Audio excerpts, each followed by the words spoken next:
como entre una cosa y otra se nos está echando un poco el tiempo encima, voy a intentar ser breve con la presentación porque además bueno, tienes un par de cosas en cartera, Gemma, y quiero que también en la medida de lo posible le dé tiempo a presentarlas. Bueno, pues la última de las conferencias que vamos a tener en el curso va a correr a cargo de Gemma Piñón, que es politóloga, que forma parte de uno de los grupos de investigación más conocidos en migraciones en el Estado español, que es el GRITIM, de la Universidad Pompeu Fabra.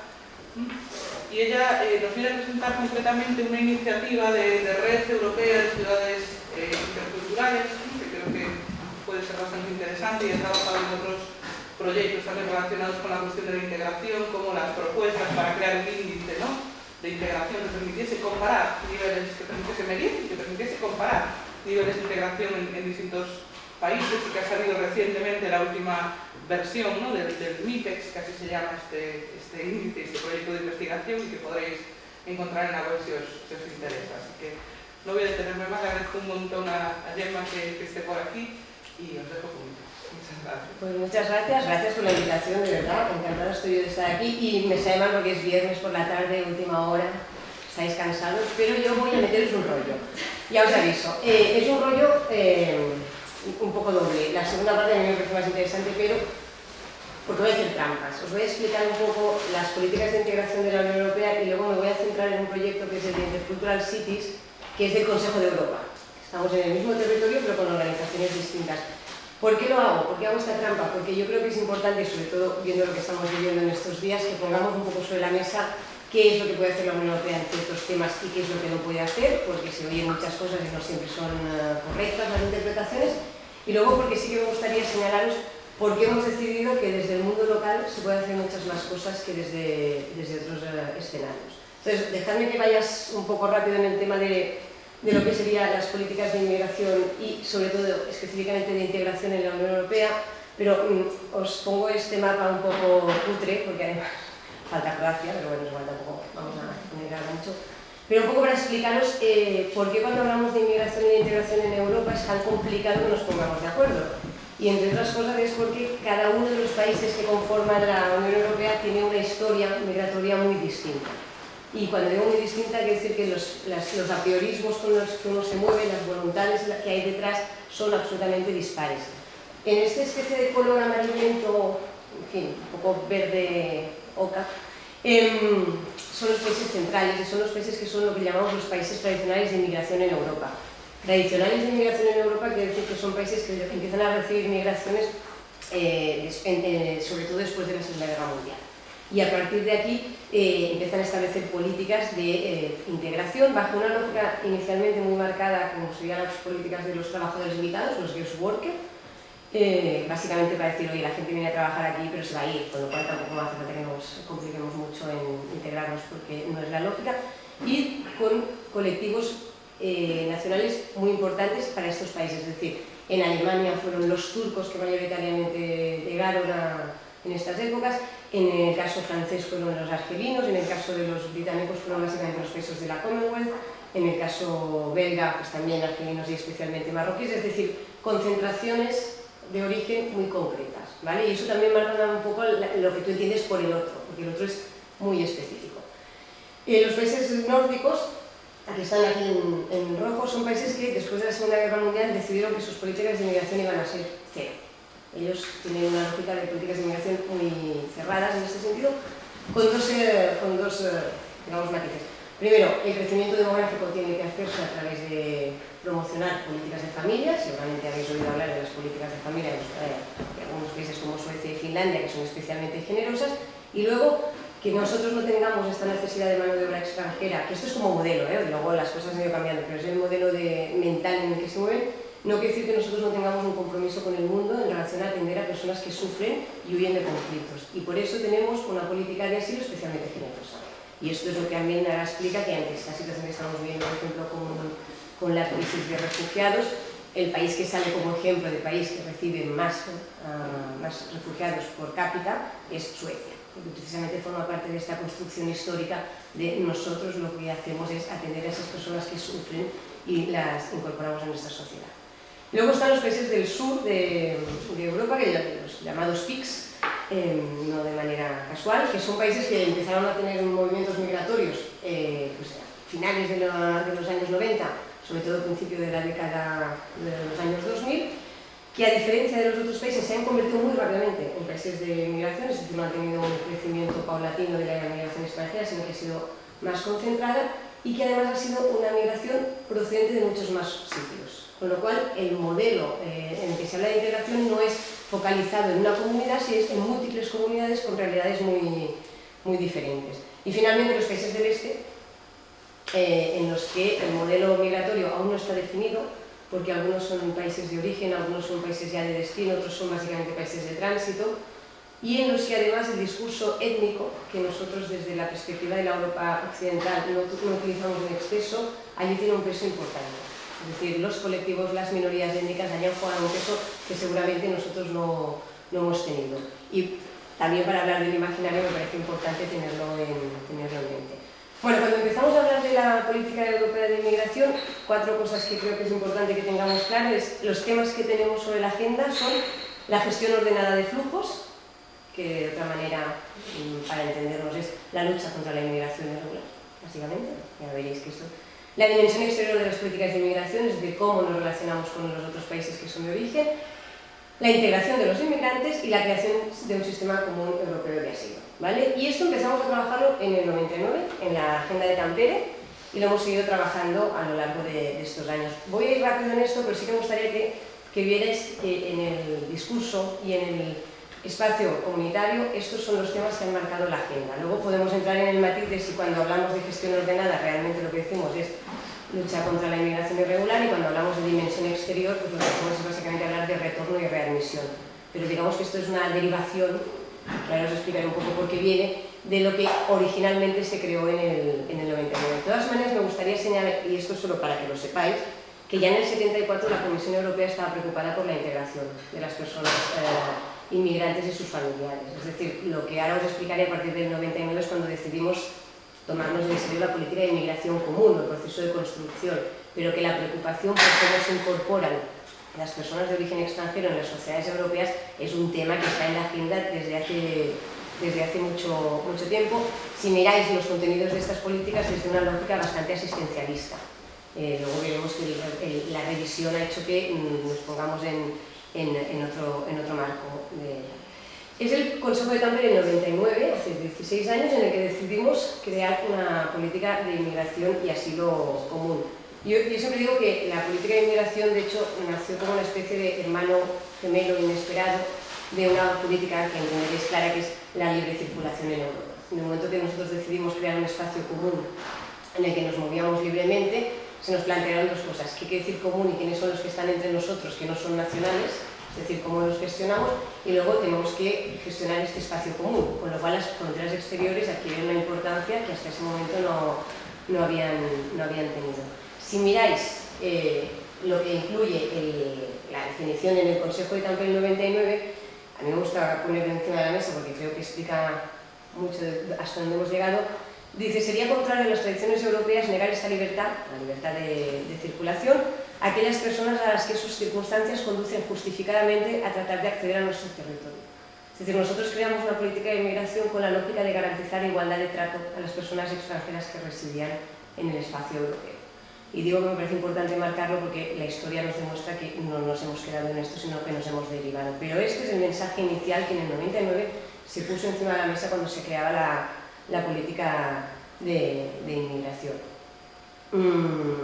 Para hablar de colaboración con los países de origen, la idea de un sistema europeo común de asilo, que estoy segura que esto os suena de estos días porque no hacemos más que oír cómo esto ha sido un fracaso, y en el trato justo de los nacionales de terceros países, que yo creo que es lo más importante, hablaba de la necesidad de establecer un sistema jurídico que garantizara derechos para estas personas, así como la idea de establecer una política de integración que hable de derechos y obligaciones en igualdad de condiciones, ¿vale? Y luego, una cosa que me parece especialmente importante, porque también la hemos ido olvidando con el tiempo, que es la idea de vamos a luchar contra la xenofobia, porque en el proceso de integración no es un proceso fácil, se levantarán voces contra las que tenemos que trabajar. Bueno, esto es la agenda de Tampere, que llega hasta el 2004, y en La Haya, en el 2004, se crea la nueva agenda. ¿Qué ha pasado entre la agenda del 99 y la del 2004? el 11 de septiembre de 2001. Y parece una cosa que nada tiene que ver, pero cambió el concepto de lo que entendemos por la libre circulación y la inmigración. Lo decía antes Jordi, nosotros hemos caído en una trampa que además yo me niego a caer y pido a la gente que no caiga, que es contraponer seguridad a derechos humanos. En el sistema que yo entiendo que desde la ciencia política es un Estado de derecho y democrático, la seguridad es la protección de los derechos humanos. No es una cosa versus la otra, sino que es una cosa implica clarísimamente la protección de la otra. Pero hemos entrado en un debate, falseados en algunos aspectos, en el que la inmigración se convierte en un enemigo, en una figura demográfica por la que pueden entrar enemigos a nuestro territorio, y por lo tanto esto lo tenemos que vigilar y controlar muy bien, porque a saber que viene con estos flujos. Y esto cambia totalmente el proceso de construcción de la política de inmigración europea, haciendo que además el peso entre en vamos a controlar estas fronteras. Por una cuestión además tramposa, a mi entender, sobre la maquinaria europea, y eso sí que no os lo explico con detalle porque es muy aburrido, pero si necesitáis luego os lo comento con más detalle. Sabéis que nosotros en temas de políticas de inmigración funcionábamos con la lógica de la unanimidad, es decir, no se toman decisiones si los Estados miembros no estaban todos de acuerdo. Pues en la Haya se dice, bueno, vamos a trabajar en la codecisión con la participación del Parlamento Europeo y con la mayoría absoluta en algunos puntos, siempre que estemos hablando de migración ilegal. Ellos hablan de migración ilegal a pesar aún de la insistencia en que dejen de utilizar esto. Con lo cual, tenemos que, para avanzar en políticas de gestión de la inmigración regular, de visados, de integración, de políticas de reagrupación familiar, necesitamos la unanimidad de los Estados. Y en cambio, para avanzar en la lucha contra la inmigración irregular, lo podemos hacer de una manera un poco más sencilla. Eso que genera una distorsión a la hora de plantear los retos y las prioridades. Y si hacéis el esfuerzo mental de pensar en qué política en este mundo se separa lo regular de lo irregular, veréis que esto no acostumbrará a suceder. Es decir, nosotros no tenemos un ministerio de comercio que regule el comercio regular por un lado y con otra ley el comercio irregular. Nosotros tenemos una ley de comercio que la gente que no cumple está haciendo una irregularidad y por lo tanto tiene sus vías administrativas a tratar. Aquí lo que estamos haciendo es crear dos marcos jurídicos paralelos en los que se avanza como si la política irregular y la política regular no tuvieran nada que ver. Y yo creo que de las cosas que estamos viendo estos días, una de las que se explica es la falta de vías regulares de acceso, lo que genera un crecimiento de los accesos en situación de irregularidad. Bueno, para deciros que todo esto preocupa a la Comisión, y en la Haya empiezan a crearse lo que se llama instrumentos que hemos ido acompañando a lo largo del tiempo, como son el Fondo Europeo para la Integración, que ha sido un fondo que funcionó hasta hace 2 años y ha generado mucho dinero, y muchos de los proyectos que se han hecho en muchos de los países de la Unión han sido financiados por este tema, la Agenda Común de Integración, una especie de principios básicos, y la idea de compartir buenas prácticas de integración entre todos los países europeos. Es decir, lo que podía hacer uno se podía aprenderse o interpretarse en otro espacio. No quiero entrar en los principios básicos porque esto es fácil que lo encontréis, pero sí que me parece importante decir que se trata de un proceso bidireccional, es decir, se entiende que la integración, y esto me parece muy interesante sobre todo con lo que ha dicho antes Jordi, decimos que es bidireccional. Otra cosa es si luego los instrumentos que hacemos realmente responden a este reto, pero sí que es verdad que el apriorismo sobre el que partimos es que la integración es bidireccional, que implica que las personas que vendrán cambiarán, pero nosotros como sociedad también tendremos que cambiar para adaptarnos a esta nueva realidad. Bueno, hay una serie de instrumentos y acciones que se llevan a cargo en este tema. Tampoco quiero ahora entrar mucho en detalle, porque a mí lo que me parece importante es sobre todo que tengáis en cabeza que desde el 99 hasta ahora hemos ido avanzando en cosas que han sido más de discurso que de contenidos, porque una cosa clara, y es que la integración, a pesar de que a la Comisión se le ha dado siempre la iniciativa para poder hacer tomar iniciativas de integración, es una competencia que recae en manos de los Estados, y que cada Estado decide quién realmente tiene las competencias de integración en su propio territorio nacional, con lo cual lo que hace la Comisión, y en el programa de Estocolmo yo creo que es el ejemplo más claro, es intentar poner unos mínimos comunes compartidos, unas mínimas ideas de lo que entendemos por integración y de lo que tendríamos que trabajar, y poco más. Pero, por ejemplo, a señalar cosas que yo creo que está bien que se señalen, o sea, que sería bueno que señalarlas y fuera acompañado de otras cosas, pero, por ejemplo, habla de la importancia del empleo en el proceso de integración, habla de la importancia de la educación, habla de la importancia de los jóvenes en los procesos, de cómo hay que enfocarlos como como uno de los colectivos más importantes sobre el que trabajar, y luego habla de una cosa que yo sí que creo que es importante, que es la igualdad de oportunidades. Es decir, no solo igualdad de derechos y deberes, sino también igualdad de oportunidades, porque el elemento socioeconómico, y lo ha salido antes en el debate, es mucho más importante de lo que parece. Es decir, muchas veces la diferencia socioeconómica es lo que marca la percepción de igual o distinto en relación al otro. Bueno, hay una serie de medidas que no quiero meteros en esto, pero sí que me gustaría que veáis que este año ha salido la Agenda Europea de Migración. Estábamos todos esperándola porque hemos tenido Tampere, hemos tenido La Haya y hemos tenido Estocolmo. Estamos esperando una nueva agenda de trabajo y la agenda salió justo en el mes de mayo, cuando la comunidad, aparte de los expertos, pero la sociedad civil estaba diciéndole a la Comisión que por favor dijera algo en relación a la crisis de refugiados que estaba empezando en esos momentos, digamos, estaba ya en situación de tensión. ¿Y qué pasó con eso? Que crearon una agenda europea de migración que tenía, por un lado, la voluntad de ser un reto a largo plazo y, por otro lado, una respuesta inmediata a lo que estaba sucediendo. Eso queda en que la integración efectiva ocupa un párrafo de las 15 páginas que tiene la Agenda Europea de Migración. A mí eso me parece, y por eso lo dejo aquí como final, lo más preocupante. Es decir, después de 16 años, lo que hemos acabado consensuando entre todos, en la agenda de trabajo que se supone que nos tiene que guiar en estos años que vienen en el proceso de la Comisión, que empezó el año pasado, por lo tanto le quedan 5 años de vida, es un párrafo que está bien, en el que se habla de fomentar el diálogo con las autoridades regionales, locales y todo, pero que es un párrafo de todo lo que se dice y que creo que es una cosa que está bien que tengamos en cabeza a la hora de hablar de estos temas.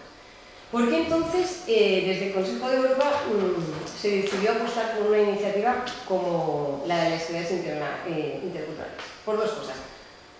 Primero, porque se entendió que el discurso de integración en general era muy amplio y al final quedaba hasta un poco vacío de contenido, porque nos pasamos el día hablando de integración y al final yo creo que todos utilizamos la misma palabra y todos entendemos cosas diferentes. Entonces el Consejo dijo, aquí lo importante es lo que pasa a pie de calle, en el barrio, en la ciudad. Y la idea es, no hablaremos de integración, hablaremos de cohesión social. Y la cohesión social, donde tiene más sentido hablarla, es en la ciudad, es decir, donde se tiene un cierto margen para poder hacer alguna cosa. Y además, y esto es simplemente una foto que os pongo, que no tiene más valor que el de ser así como muy vistosa, son las ciudades las que acaban atrayendo a las migraciones. Es decir, la gente no se va de un país a otro, en general acostumbra a irse de un sitio a otro sitio mucho más concreto como es una ciudad. Es decir, aquí hay una doble migración en muchos casos que es internacional, pero además es de campo a ciudad, por ejemplo, y a la gente, y aquí lo veis en Estados Unidos, para poner un ejemplo que digamos que en la mente de todos estamos sometidos a sus películas, entendemos rápido, todas las ciudades grandes que veis aquí son las ciudades que son capaces de tener cierto atractivo internacional. Es decir, cuando hablas de una ciudad en Estados Unidos que atraiga a cantidad de gente, estás hablando de Nueva York, estás hablando de Chicago, estás hablando de Seattle, estás hablando de Los Ángeles, estás hablando de San Francisco, estás hablando de las grandes ciudades. En el centro de Estados Unidos no hay grandes ciudades, aparte de Houston y Dallas, que sean capaces de tener atracción. ¿Por qué? Porque al final la inmigración también va donde es atractivo ir. Y entonces este punto nos parecía desde la lógica de ciudades interculturales muy importante. Y el segundo punto que queríamos tratar es que queríamos dejar de hablar de inmigración, como decía antes Jordi, nos van a pegar un día, pero es igual, queríamos hablar de diversidad. Hay que desinmigrantizar la inmigración para entenderlos. Nosotros, y eso es verdad, estamos ante un contexto en el que este es un estado de reciente inmigración y entiendo que hay muchas cosas aún que son marcos mentales que tenemos que ir adaptando. Pero la diversidad está aquí para quedarse y la diversidad se tiene que gestionar al margen de las identidades nacionales de la gente en el sentido jurídico de la palabra. Es igual si la persona a la que tienes que atender como ciudadano tiene o no tiene la nacionalidad. Tú tienes allí un reto y tienes que ser capaz de gestionarlo. Y la otra cosa que creo que me preocupaba y parecía interesante seguir trabajando en este tema es que el discurso anti-inmigración está creciendo en toda. Y entendíamos que el discurso anti-inmigración, donde tiene más peso para poderse también combatir, es en la convivencia diaria, en lo que pasa en los pueblos. Porque al final siempre tendremos Marines Le Pen que hagan grandes discursos, pero si tú en tu entorno tienes un entorno diverso y plural en el que vives tranquilo, es más difícil que ese discurso te cale. Entonces, aquí simplemente os ponía el crecimiento de la extrema derecha en el Parlamento Europeo, y acabamos en el 2009, pero si veis la parte de abajo de allí, en el 2014 el incremento es casi el doble. O sea, estamos ante un entorno donde los partidos xenófobos están creciendo y, sin quererlo o queriendo, están normalizando sus discursos. Es decir, cosas que antes no se decían, en estos momentos la dicen hasta los partidos mayoritarios, porque desde la extrema derecha se presiona sobre estos discursos. Bueno, entonces, ¿qué teníamos en esto? Pues teníamos la lógica de que, por un lado, la Unión Europea hablaba de la integración de los inmigrantes y ponía el énfasis en la necesidad de fomentar esto a través de los barrios y de las ciudades, y luego tenemos la perspectiva intercultural del Consejo de Europa. Esto se sumó en un momento y se creó lo que se llama la Red de Ciudades Interculturales, que nació en el 2008. ¿Qué quería esta red? Entre otras cosas, quería saltarse algunas de las limitaciones que encontrábamos a la hora de hablar de políticas de integración. Por un lado, los límites de la participación del mundo local. En el marco europeo ya os he dicho que no existe, y en muchos marcos nacionales la ciudad tampoco tiene competencias a la hora de hablar de integración. De hecho, este es un estado en que la integración no queda claro dónde está como competencia, pero si la tiene alguien son las comunidades autónomas. En el caso de Cataluña, por ejemplo, en el estatuto se recoge como propia de la Generalitat, pero el mundo local es donde pasan las cosas, con lo cual esta ausencia del mundo local en muchos marcos normativos y en muchos marcos competenciales era una preocupación. Y luego que en muchos sitios el diálogo entre el Estado y el mundo local es muy complicado, porque esto lo podéis poner aquí, pero podéis pensar en otros países. En el caso italiano, por ejemplo, el diálogo entre el Estado y el mundo local es casi inexistente, entre otras cosas porque el Estado dialoga poco en general. Pero quiero decir que era una manera de intentar superar este espacio.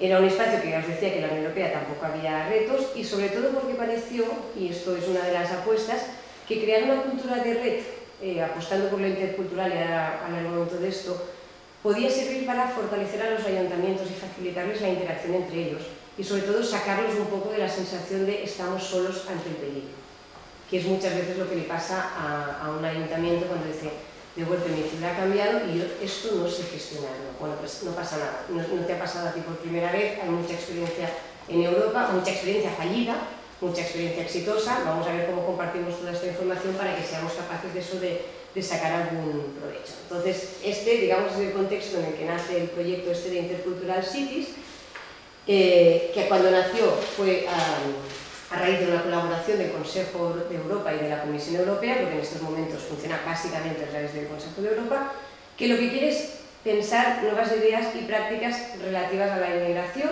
y a la gestión de las minorías, sobre todo, y eso me parece muy importante, con lo que os decía, compartiendo conocimientos, compartiendo espacios y compartiendo. Esto es la foto de los que están. En estos momentos hay más de 70 ciudades en 20 países, y la gracia es que, como veis, estas ciudades provienen y son de todos los espacios estos que os he marcado antes, de las diferentes experiencias europeas en temas de inmigración, y eso le da una riqueza absoluta. Es decir, no es lo mismo escuchar a un noruego hablar de inmigración que escuchar a un húngaro hablar de inmigración. La realidad es absolutamente distinta y parece una tontería, pero a veces necesitas ver lo de fuera para entender un poco que lo tuyo tampoco es tan grave, o que sí que es muy grave y que mejor que tomes alguna decisión porque las cosas se están poniendo. ¿Qué hablamos? ¿Por qué decimos interculturales? Nosotros aquí se ha hecho una opción, que luego si queréis la podemos comentar, pero en la lógica de el modelo intercultural, y esto no sé si es muy rollo para vosotros, pero es que es uno de los debates que es más intensos en el mundo de la academia, y que muchas veces, y eso te lo dicen los técnicos locales, es como: a mí me parece muy interesante, pero por favor, a mí no me rayes y dame una solución. Bueno, yo siempre digo que no hay que rayar, pero es verdad que hay que contextualizar el porqué y la situación. Entonces, en el modelo del guest worker, digamos que el peso estaba puesto en los derechos laborales de las personas, es decir, aunque vienen aquí a trabajar y luego se van a ir, pues oye, tienen que cobrar un sueldo, tienen que tener una seguridad en el trabajo, pero tampoco vamos a ir mucho más allá de eso. En el modelo asimilacionista, cuyo caso ejemplar ha sido siempre el francés, aunque ahora os digo, estos modelos nunca han existido como tales puros y en estos momentos están absolutamente en crisis. El modelo asimilacionista era: bueno, sí, son trabajadores, pero también son personas, entonces vamos a ver cómo garantizamos sus derechos sociales, su acceso a la educación, su acceso a la sanidad, su acceso a un mundo, digamos, de participación más cívica. El multiculturalismo pone el énfasis en los derechos culturales, es decir, estas personas vienen de colectivos y de países donde tienen unas identidades propias y eso hay que protegerlo. Y el interculturalismo lo que añade es el desarrollo de la comunidad y la idea de cohesión social. ¿Por qué? Si pensáis en el modelo británico como modelo multicultural, en el modelo británico la importancia del grupo es clave.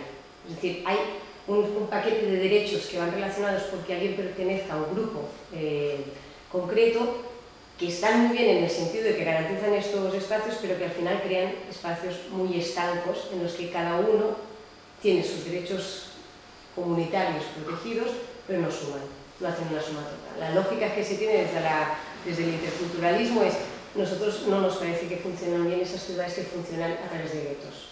Entendemos que una ciudad exitosa es esa en la que se rompen los guetos y la gente interactúa y participa y se conoce.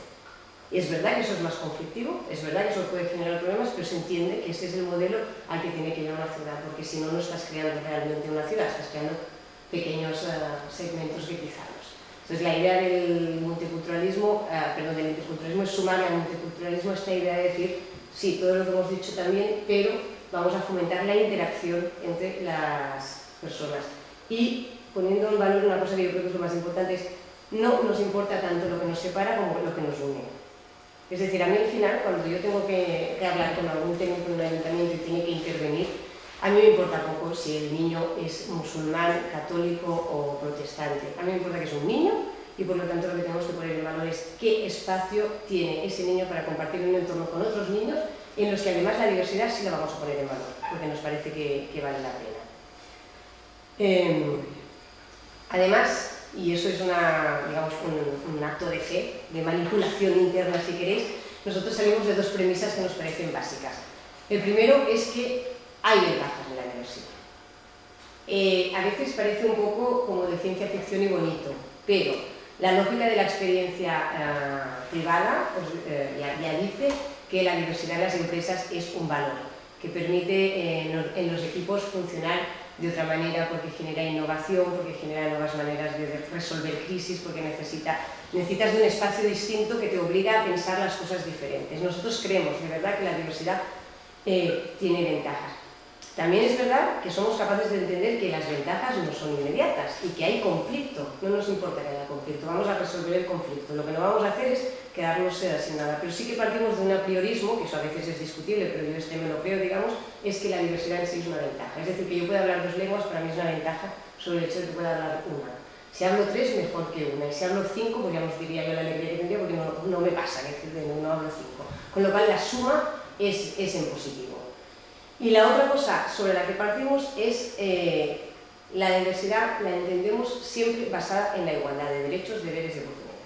Es decir, no vamos a plantear aquí que uno es igual que otro porque esto ya lo damos por hecho. Es decir, si una sociedad no garantiza la igualdad de derechos a todos sus residentes, estamos teniendo otro tipo de problema. Pero no es un problema de gestión de la diversidad, esto es un problema, digamos, ya de otro marco mental. Nosotros partimos de la idea que para hablar de diversidad tenemos que estar en un espacio donde todos tengamos el mismo espacio de derechos. ¿Vale? Y luego hay otra cosa que nos parece interesante ir marcando, que es un poco lo que viene a sumar lo que os decía, es hemos de romper, y esto aquí pasa mucho, y me entendéis cuando digo, hemos de romper el chip de hablar de los migrantes como personas con necesidades para hablar de personas con recursos. Nosotros hemos tenido la tendencia en este país a hablar de la inmigración desde la perspectiva de servicios sociales. Eso ha sido un mal, no ha sido un mal en el sentido de atención, pero ha sido un mal en el sentido de lo que hemos creado en el imaginario colectivo. El imaginario colectivo piensa al inmigrante como una persona que necesita de la administración pública para sobrevivir.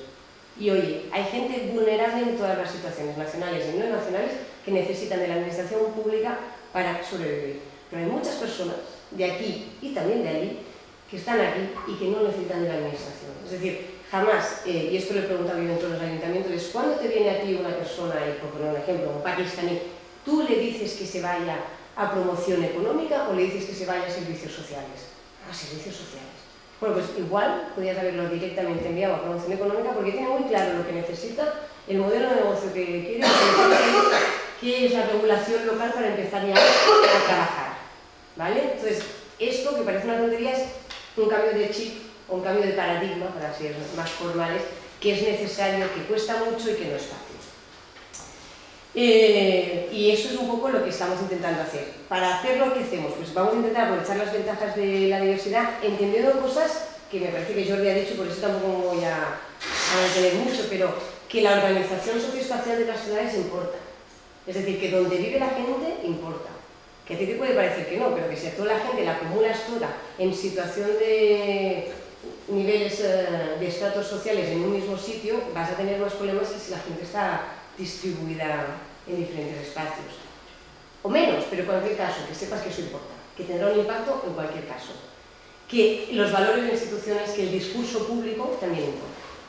Que no es lo mismo hacer las cosas, pero luego tener un discurso público crítico con la diferencia, que hacer las cosas y luego tener un discurso público que sea consciente de lo que la referencia implica.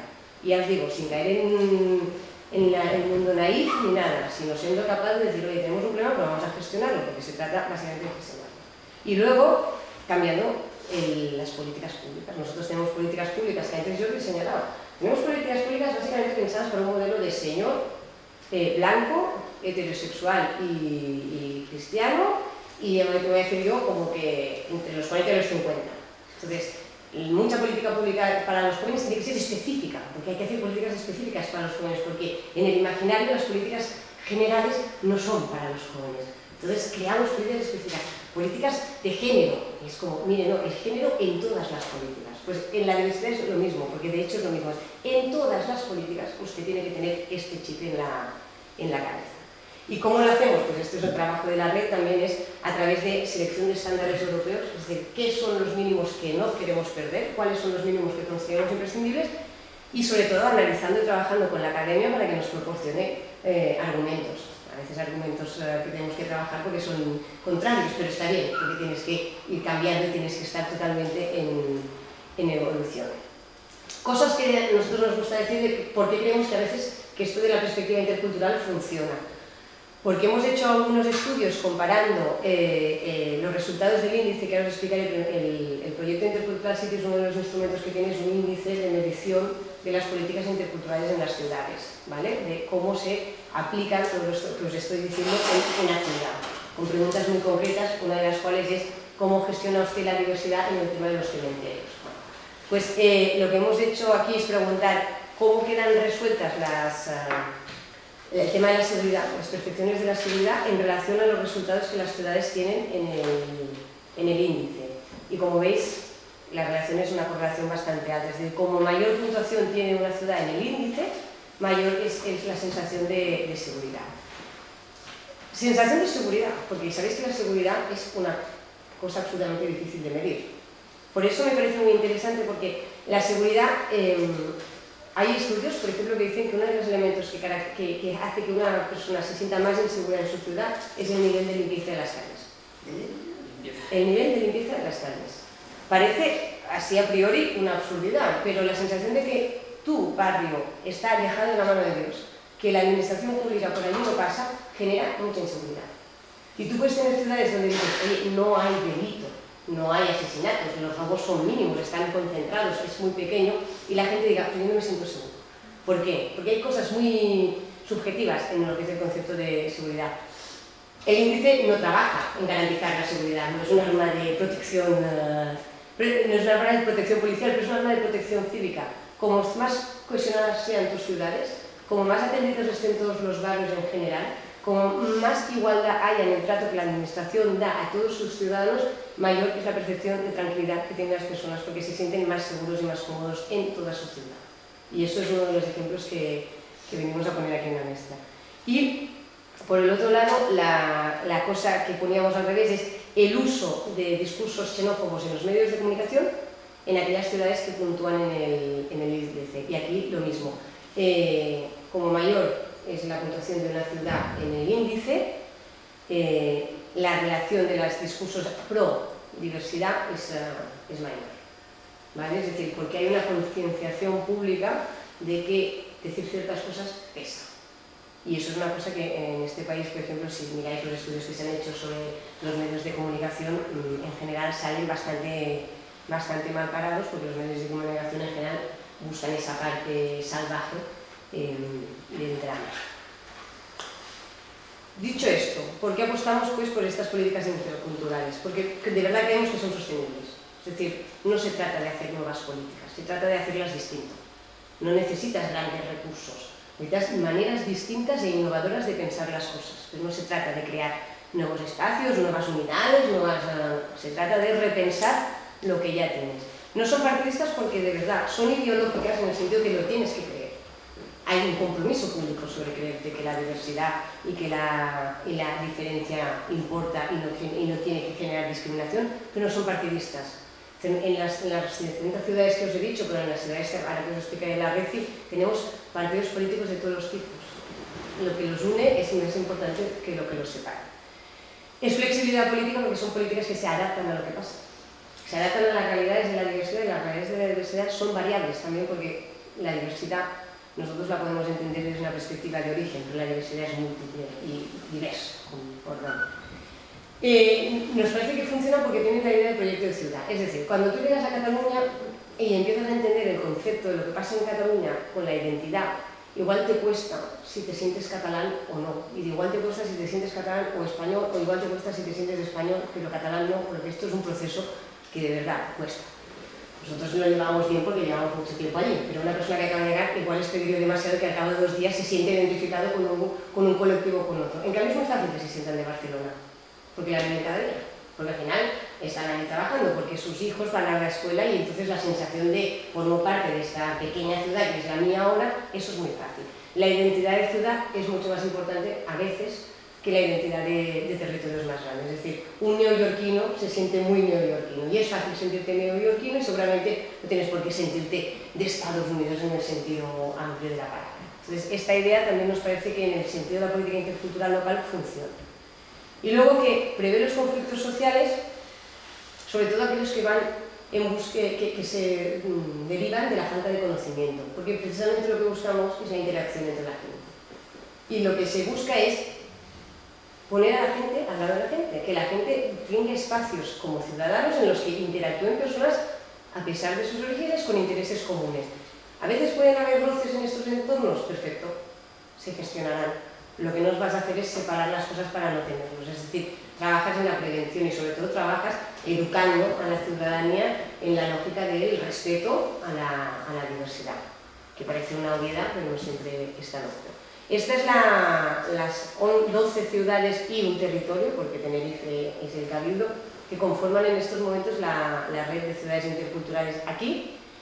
Y lo que estamos haciendo con la experiencia de la red es poner todo esto que os he dicho, que es un poco abstracto, en el día a día. Trabajamos con los técnicos y con los políticos de los ayuntamientos para compartir experiencias, para buscar iniciativas, para buscar soluciones a dudas que nos plantean ante la gestión de unas sociedades que están cambiando y muchas veces están cambiando a velocidades muy, muy importantes.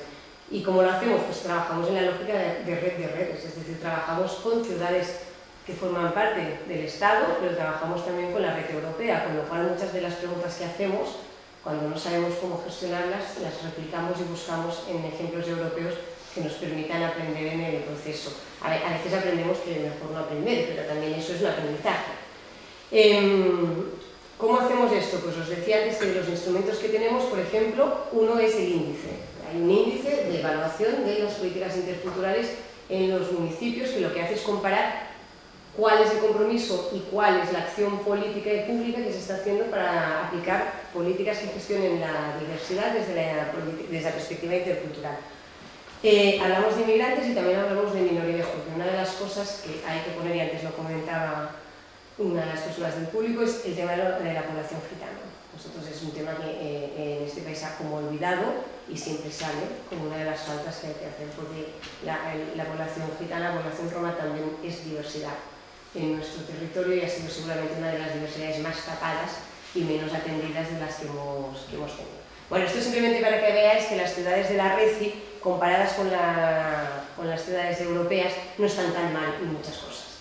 ¿Por qué? Porque, bueno, tenemos muchas cosas que hacer, pero que decir que haya un país que lleve muchos años no siempre quiere decir que lo esté haciendo mejor ni peor. Es decir, a veces nosotros, yo creo, y eso es verdad, que en una situación de muy pocos recursos, en general, en las ciudades españolas han hecho un esfuerzo de acogida absolutamente notable.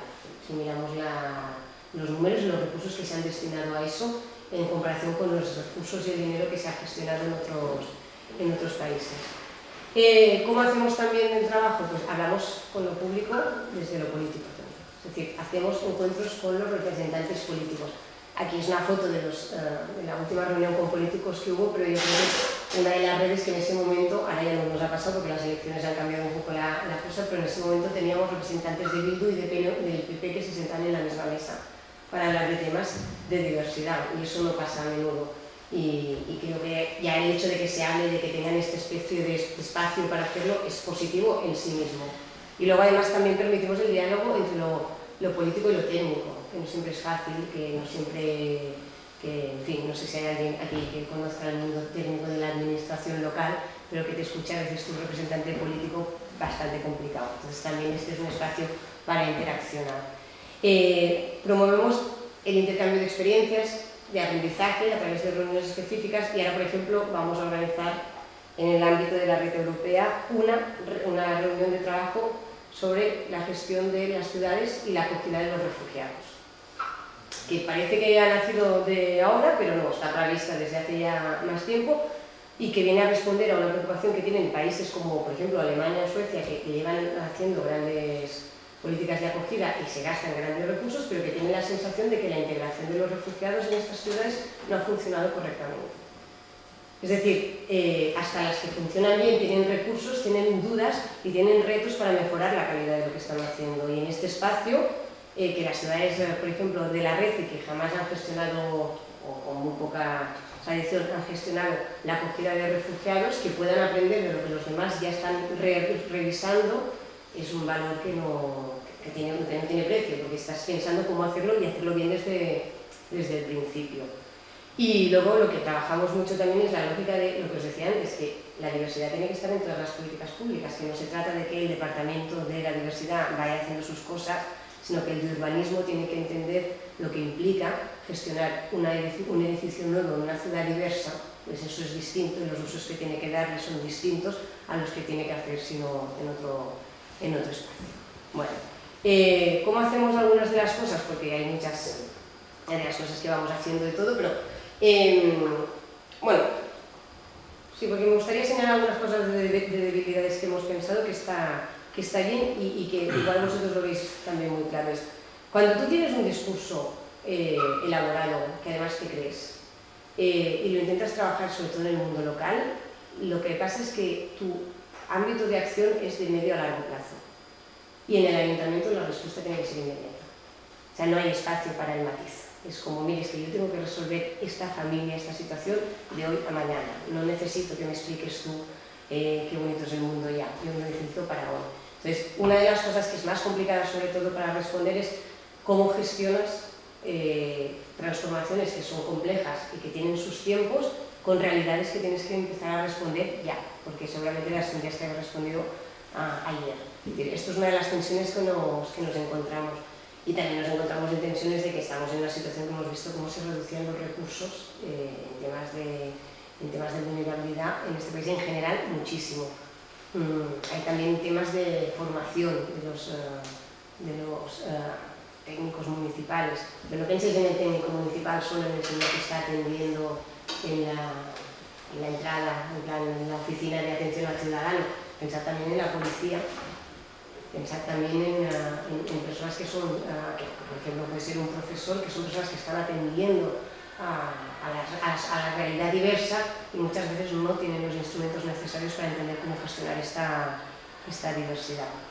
Y sobre todo a veces es complicado, pues lo que os digo, que cuando tú le dices a la gente es que yo creo que la diversidad en general es positiva, pues es que, lo decíamos antes, una de las cosas que te encuentras es, bueno, me parece muy bonito, pero a mí el vecino que tengo, que es ucraniano, ecuatoriano, no sé qué, me parece un imbécil y tal. Y entonces es como, vale, vamos a intentar sacar esto del tema. ¿Cómo hacemos esto? Pues a través de cosas que ahora os explico un poco más, de participación y de proyectos. O sea, intentamos buscar algunas de las cosas que hacemos. Y aquí os pongo, nada, dos de los proyectos que hemos hecho, que a mi entender han sido de los más exitosos. El primero es el proyecto Antirrumores. Este es un proyecto que nació en Barcelona, en la ciudad de Barcelona, para luchar contra los rumores, porque, no sé si lo conocéis, ¿no? Bueno, vosotros lo contáis. El proyecto Antirrumores salió del plan intercultural de la ciudad, que una de las cosas que se sorprendieron los responsables cuando lo hicieron es que uno de los temas que más preocupación generaba a la ciudadanía es la falta de conocimiento del otro, y cómo esta falta de conocimiento, de hecho, venía a fomentar prejuicios, estereotipos, ideas y eso rompía el contacto, porque claro, cuando tú te acercas a alguien, lo primero que piensas es este alguien, a ver qué me va a hacer, digamos que es difícil la lógica de funcionamiento. Entonces crearon lo que se llama la Estrategia Antirrumores de Barcelona, que ha trabajado con la lógica de crear acciones, iniciativas y proyectos en los que se rompan los rumores, a través de información real y datos básicos que vengan a romper el rumor de si los inmigrantes colapsan la sanidad, pero, y sobre todo, y a mí el pero este es el que más me parece, sobre todo a través de acciones y actividades que fomenten la participación y la interacción entre personas distintas, porque esto es lo que ha hecho que gente que no se había encontrado nunca se encontrara en espacios con personas distintas, con historias personales distintas, y eso a la hora de generar el discurso racista es mucho más complicado. Es decir, para poner un ejemplo, hay un cómic que se hizo, ¿os acordáis de la película de Allen? ¿Cómo se llamaba? Cristina de Barcelona. Vale. Pues ellos hicieron un cómic que se llamaba Rosita... Ay, no me acuerdo. Bueno, sé que Rosita de Barcelona era como yo que sé, Teresa, vamos a poner un nombre así como más castizo, menos sofisticado, y era una señora de Barcelona que había venido con la inmigración de los 40 y llevaba toda la vida, y que en este momento la atendía su chica, que era una chica peruana que acababa de llegar, como quien dice, a la ciudad. Entonces, la gracia era cómo interactuaban los estereotipos y los rumores entre ellas. Por ejemplo, era la cosa de, pues claro, estos inmigrantes están todo el día en todos sitios ocupando la sanidad. Bueno, menos tú, Rosita, que tú eres una buena persona y tal. Esta lógica de entender que es muy difícil criticar a alguien que conozcas, acusándole de todos los males del mundo, pero que es muy fácil hacerlo cuando el abstracto no lo conoces. Bueno, pues la idea de la lógica de la estrategia antirrumores es muy simplificada, si me oyen a explicarlo así igual me matan, era esta. Entonces, ¿qué se hizo a través de la RECI? Pues dijimos, vamos a ver si esta estrategia ha funcionado en Barcelona porque son súper guays ellos, o es una estrategia que puede funcionar en otras ciudades de la RECI. La exportamos a 4 ciudades y hay que decir que lo superaron, en fin, cada una a su manera, porque esa es la gracia de la cosa, que cada una se lo tiene que hacer en relación a lo que es su ciudad, funcionó muy bien, y el C4I que está puesto también aquí es la exportación de este modelo a 10 ciudades europeas, donde también ha funcionado bien. Y estamos contentos porque es una manera de decir que en el sur, sin muchos recursos, a veces también innovamos socialmente. Porque la innovación no se trata solo de recursos económicos, también hay otro tipo de recursos. Y esto a nosotros ya para romper el prejuicio que hay en el norte sobre el sur de Europa también ya nos ha ido muy bien. Y el otro proyecto también, un poco para que veáis, digamos, es la idea de trabajar desde la perspectiva de la riqueza económica que suponen tener personas que tienen negocios y que son de otros países. Cómo esto puede crear redes de contactos comerciales con países de origen, hasta qué punto el sistema de contratación pone en valor la diversidad en las empresas a las que contrata. Bueno, había una serie de elementos para reflexionar. Ya os digo que en este proyecto la cosa más interesante no ha sido el resultado, porque los resultados no son especialmente significativos, son importantes, pero digamos que no han cambiado, digamos, la situación de todo, sino que lo que ha sido interesante ha sido el proceso. Es decir, en muchos ayuntamientos o en muchas comunidades empresariales no se habían dado cuenta del valor que tenía tener empresarios de otros orígenes en su propia comunidad empresarial, digamos. Ponían por encima de lo que compartían, que era que todos eran pequeños negociantes, ponían la idea de que son diferentes, no sé, que cuando se han encontrado han visto maneras distintas de gestionar. Y en este proyecto, siempre digo, el proceso, cómo la gente se ha ido encontrando más allá de lo habitual, ha sido una de las cosas que me parece más significativa. Y ya está, yo lo dejaría aquí porque simplemente deciros que lo que intentamos con todo esto es sumar esfuerzos. Y en eso lo que intentamos es ir más allá de lo que un ayuntamiento tiene que ser, en el sentido que los ayuntamientos tienen que ser espacios de realidad, en la que la gente entienda que el ayuntamiento es su administración y se le requiere que participe, pero también se le requiere que el ayuntamiento dé un espacio para favorecer la interacción. Nos parece además importante que los ayuntamientos, con la colaboración de la sociedad civil, fomenten espacios en lo que lo público se ponga en valor y donde lo público atraiga a todas las personas que residen más allá de las diferencias y buscando sobre todo esos puntos de trabajo. Y luego, como red, hay una parte que también es interesante, y es que en la medida que eres una red, que trabajas en red con otras ciudades europeas, estás ayudando a los municipios a legitimizar su discurso. Muchas veces cuando un técnico va a su político y le dice esto es una cosa que hay que plantearse ya, tipo lo de los cementerios, el político puede decir, oiga, no nos vayamos a meter en este pollo, a nosotros si no tenemos a alguien que se haya muerto aún, no vamos a levantar ningún tipo de liebre. Bueno, pues si tú eres capaz de decir, bueno, no te lo digo yo, lo trabajamos en red y sabemos que este es un reto que algún día te vas a tener que enfrentar, no porque te enfrentes ahora que no necesitas la respuesta inmediata, que el día que lo necesitas ya puedas decir esto ya está hecho. En este sentido de legitimar y ayudar y apoyar en la medida de lo posible la circulación del conocimiento. Ya está, no me enrollo más. Y yo pongo esta foto solo para acabar, para decir que esto es diversidad. Es decir, diversidad es esto y mucho más. Diversidad no es solo el origen, diversidad es la religión, pero también es el color de la piel, pero también es si tú tienes o no tienes una discapacidad, pero también es el género, pero también es la edad. O sea, la diversidad es muy diversa. Perdóname que repita la frase, que es un absurdo en sí mismo, bueno, me parece graciosa. Y el repensar políticas interculturales quiere decir repensar políticas que tienen que responder a todas estas diversidades. Y eso no es fácil, pero es una cosa en la que, en fin, en el proceso uno aprende mucho y sobre todo lo disfruta, porque hay pequeñas victorias en esto que sí tienen impacto real en la calidad de vida de la gente. Y lo dejo aquí porque creo que ya me he alargado demasiado y todo. Muchas gracias.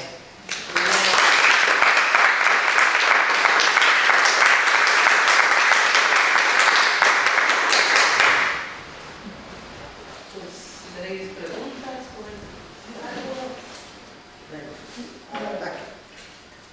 La pregunta es ¿qué ciudades entran en la red, a formar parte de la red? ¿Es una iniciativa de la ciudad? ¿Las hacéis vosotros? ¿Cómo es?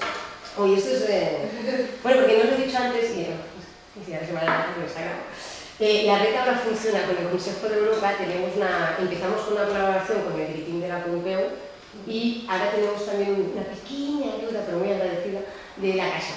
Entonces, la Casa tiene también proyectos con otras ciudades y entonces ahora lo que están trabajando es a ver cómo vamos implementando y ampliando, porque los recursos son muy limitados, tampoco puede... La cosa que tiene esta red, que es la que yo veo como valor añadido, es que es una red donde las preguntas se intentan responder. Es decir, no es una red en la que nos encontremos para vernos, hacernos una foto, nada. Vamos a intentar responder cosas concretas que los técnicos tienen preocupaciones o con cosas muy específicas. Entonces, gestionar esto no es complicado, pero tiene mucho tiempo. Esa cosa es el trabajo de bolillos. Entonces, claro, cómo ampliar esto sin perder la calidad es un tema que nos tiene bastante preocupados. Nosotros hasta la fecha hemos trabajado básicamente con las ciudades que casi iniciaron el proyecto en su momento, en 2008, y las que se han ido incorporándose porque básicamente lo han solicitado ellas. Pero antes te lo decía, hay cosas que a mí me preocupan, por ejemplo, como es la distribución territorial. Entonces, por ejemplo, no hay ninguna ciudad gallega. Es verdad que Galicia proporcionalmente la inmigración no es tanto como en otros sitios y entonces la preocupación siempre es menor. Pero, vaya, para decirte que vamos un poco como podemos. Pero vamos a hacerlo, somos muy diversos, así que... Mucha diversidad dentro de la autonomía. Bueno, eso ya es bueno, sí. Mi pregunta era exactamente la misma. Vale, bien. Pero bueno, concretamente, si ahora, por ejemplo, Coruña, el Concello de Coruña, tuviera la voluntad de participar de esto, ¿tiene algún modo? Bueno, lo que nosotros hacemos, claro, primero hablamos mucho con la ciudad porque ya nos ha pasado alguna vez. Hay que decir, y yo estoy muy contenta, ya hemos vivido un cambio electoral y el impacto ha sido casi cero. De impacto en el sentido de que la gente diga no quiero estar en la red o no. Pero, por ejemplo, ahora nos toca hablar con algunas ciudades para decirle que las cosas que están haciendo, hay algunas que no pasa nada, es decir, que no llego a meter por lo que hacen la ciudad, faltaría más, pero que les van a salir mal en los resultados de la próxima vez. Porque el conocimiento adquirido que hay en todo el proceso de lo que es las políticas interculturales se lo están saltando un poco. Entonces no pasa nada, porque estos son procesos que las ciudades pueden hacer, faltaría más lo que quisieran, pero la lógica de decir hay un proceso de conocimiento adquirido que sería bueno que no se perdiera. Es decir, que la lógica en estos momentos lo que nosotros hacemos es básicamente hablar con las ciudades y si las ciudades realmente tienen un compromiso y una voluntad, entonces esto se traslada al Consejo de Europa y se valora la oportunidad y todo. No es una especie de examen súper selecto, el problema que tenemos básicamente es que con que lo gestionamos muy manualmente vamos un poco enloquecidos todos. Y por ejemplo, una de las cosas que a mí más me preocupa es la falta de formación lingüística de muchos técnicos de los ayuntamientos de las ciudades RECI, porque eso les impide ir a las reuniones europeas con tranquilidad, porque es muy agobiante estar en una reunión en la que tú entiendes un poco el inglés pero no puedes interactuar con la gente, porque aparte de lo que te diga el que habla, lo que es muy interesante es lo que pasa en el café. Cuando tú coges a uno le dices, oye, pero exactamente en tu ciudad, ¿qué hacéis?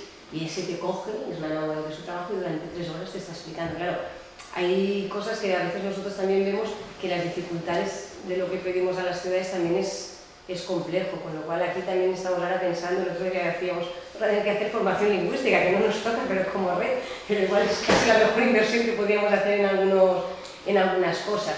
Bueno, pero se trata que también los ayuntamientos en eso ayuden también a sus... Bueno, esto también tendríamos que pedirlo al sistema público de educación, pero bueno, ya sería muy para atrás y entonces ya no me hagáis caso que me pierdo. Pero bueno, que decirte que la lucha que intentamos hacer es trabajar en una red que permita que la gente realmente se sienta fortalecida y sobre todo que pueda aprender de lo que están haciendo otros sitios, porque ya te digo, se trata no de aprender solo lo bueno, sino también lo malo. Y ahora, por ejemplo, que estoy un poco, ya os lo he dicho antes, estoy un poco rayada con el tema de esta especie de cosa bonita que ha pasado en este país con la solidaridad de las ciudades en el tema de los refugiados, que eso es muy bonito en sí, pero que si eso no se trata bien puede generar una de problemas futuros que nos puedes imaginar, porque es que lo hemos visto en muchas ciudades alemanas, que la extrema derecha luego quema las casas de los refugiados, porque todas las políticas públicas tienen que ir acompañadas de un gran discurso también público y sobre todo de un planteamiento no a corto plazo, sino a medio y largo plazo. Entonces, en la medida que nosotros podemos, son estos los temas que planteamos con las ciudades, en este caso porque algunas te lo piden y en otros porque no te lo piden, pero tú estás viendo que es un tema que saldrá y que funciona así. No sé si hay algún... Quizá, Marina, el riesgo ya de que la gente asuma que ese labor no corresponde al Estado sino al ciudadano, ¿no? Digo, de ayudar. Me parece muy peligroso, me parece muy bonito también y por supuesto hay que hacerlo, pero que esto... Sí, es que... Nos olvidemos de que tenemos derecho. Sí, no, primero porque me parece que como ciudadanos responsables una de las primeras cosas que tenemos que ver es políticas públicas responsables. Se exigir a la vez. Esto es el mismo debate que con la cooperación, o sea, está muy bien ayudar voluntariamente, pero yo en un Estado de derecho le pido política de cooperación. Pero luego sobre todo porque yo creo que la gente también tiene que ser consciente, y no es malo lo que voy a decir, pero la solidaridad fluctúa también en relación a los medios de comunicación. Y tú no puedes acoger a una persona en tu casa porque estás encantado de que esté en tu casa y a los 3 meses decirle a esa persona que por favor, ¿qué hace allí? Que ya necesitas un momento de intimidad con tu pareja, que eso no puede ser. Es que eso no funciona así. Entonces, no hace falta poner a la gente en este brete, digamos que hay muchos mecanismos en los que la gente puede participar seguramente sin hacer una cosa así, pero yo siempre, y me gusta recordarlo, en este momento en España hay más de 10.000 solicitudes de asilo para ser examinadas, es decir, que tenemos mucha gente aquí a la que no estamos ayudando en ningún caso con apoyo social. Entonces igual no necesitan una cama, pero igual sí que necesitan poder participar de actividades sociales y cívicas en las que se sientan parte de algún tipo de comunidad y no que les parezca que vivan aislados de tal. Entonces, en este sentido, lo que hay que hacer desde las ciudades es canalizar toda esta oleada de solidaridad, que es bonita en sí, en cosas que sean a largo plazo, digamos, que tengan un impacto a largo plazo. Una continuidad. Sí, es que en eso la Un día sostenibilidad... todos llevamos todos un día a comer a nuestra casa y dos, pero yo al mes siguiente, ¿qué haces? No, le dices que se vaya. Y esas preguntas o esas consultas que os hacen las ciudades, así en porcentaje, muy generalmente, ¿qué áreas serían mayoritarias? ¿Área preocupados por creación que se creen guetos, preocupados por educación? ¿Qué área? Pues es un poco todo, porque uno de los ejercicios que se hace cuando una ciudad quiere formar parte de la red es que les pedimos que hagan el ejercicio de hablar de la interculturalidad con todas las áreas de la ciudad. Y bueno, eso ya en sí eso es un gran qué, porque muchas veces el de interculturalidad, si se llama así, que podría llamarse mil cosas, es ese que trata con esos que hacen esas fiestas, pero que no es serio. Cuando esto con economía, que yo llevo la pasta, yo soy el serio, o el urbanismo, yo soy el serio, o el de seguridad. Estos son la parte como más agradable del ayuntamiento y tal. Porque detrás de esto están los servicios sociales, detrás de esto está un trabajo absoluto de seguir el día a día de mucha gente que está en situación de vulnerabilidad. Entonces, claro, cambiar este discurso para decir, bueno, es que no solo son los vulnerables, sino que es toda la riqueza que tienes. Es que si tienes ahora en las ciudades, por ejemplo en Barcelona, tú puedes decir que tienes, ya digo una cifra absurda, 1000 chinos. No, lo que tienes en realidad es 1000 personas que hablan chino, catalán y castellano. Eso es un potencial que no puedes perder. Porque eso te abre un espacio que si tú quisieras, en realidad hay países como, en uno que dice que es muy interesante, pero hay países como por ejemplo Trinidad y Tobago, en la que tienen una gran diáspora que está trabajando en Estados Unidos. Para estos países la diáspora es la gran oportunidad económica. ¿Y cómo gestionar relaciones comerciales? Porque saben que al final las personas de origen trinitario querrán comer alguna de las cosas que están en su país. Pues han creado redes comerciales que han creado además de empresas allí, en Estados Unidos, donde sea, en las que personas de origen extranjero son ahora pequeños empresarios que funcionan.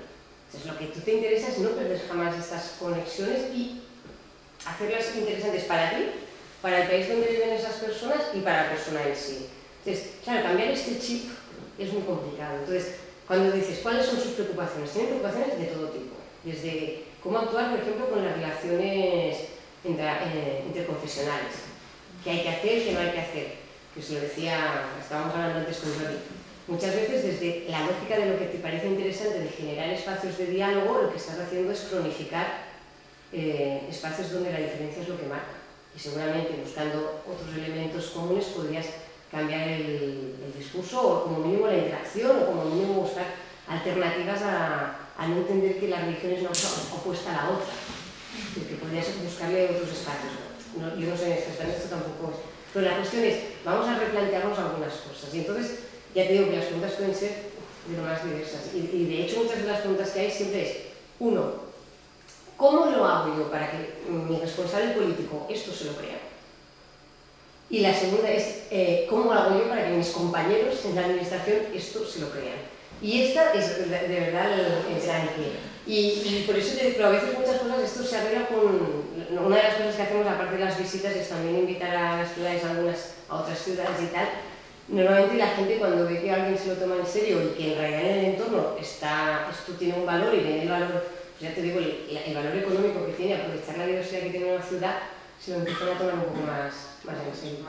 Es un poco triste, pero a veces ser utilitarista, y por favor esto córtalo luego, pero ser utilitarista en el discurso sobre la diversidad funciona, porque en un mundo donde el dinero tiene bastante importancia, si conviertes la diversidad en beneficio económico parece que no, pero funciona como discurso. Vamos a hablar de política. ¿Cuál es la valoración que hace el gobierno o los gobiernos autonómicos del trabajo que estáis haciendo? Porque claro, esto va de abajo arriba, ¿no? Entonces no sé si interfieren en sus políticas de integración o como no son existentes, pues va bien lo que se hace. Porque claro, es una forma de decirle a todos los gobiernos centrales que hay unas experiencias que se están compartiendo, se están reformulando y que en todo caso pueden servir para que la gente siga inspirándose. ¿Cómo lo ven? Que nosotros trabajamos bajo la lógica del silencio. Somos, no, de verdad, pero además no es buscado, es buscado en el sentido que el Consejo de Europa una de las doctrinas que tiene es que respeta clarísimamente todas las pluralidades de los estados, cada uno funciona y tal. Nosotros desde la red, además, de verdad nos creemos donde no somos partidistas, por lo tanto esto es ideológico en el sentido que te lo crees o no te lo crees, pero funciona en todos los espacios. Y nosotros que no queríamos crecer mucho, porque no tenemos recursos, vamos trabajando mucho en el trabajo que hacemos. Entonces, ahora por ejemplo, el Consejo de Europa, que ya